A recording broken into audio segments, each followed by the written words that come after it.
就一个讲做吼，这个古井古吼，敢是古早的古咧，乃是拍鼓的鼓吼。这个我刚才捌讲过一遍吼，咱即摆呢吼，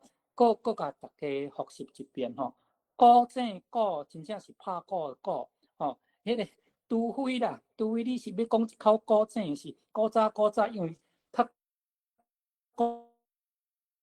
古早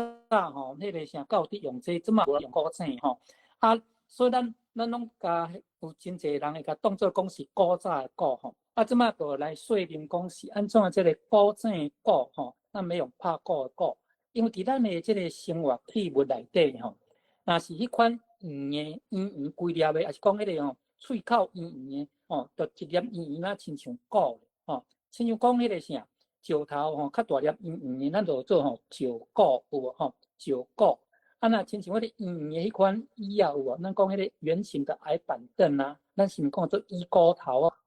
即当阵嘛用鼓吼，所以班长问即个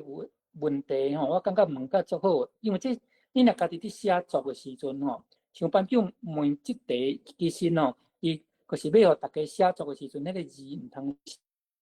写毋对吼。有当时咱迄个照咱直接想哦，古井古可能会甲写做迄个啥，迄个吼古早的古吼，啊，毋是啦，真正是因为古井喙圆圆吼，啊，拄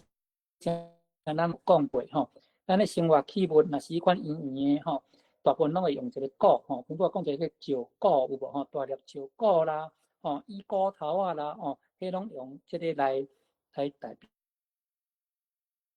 表回答。班长，你安有听到吼？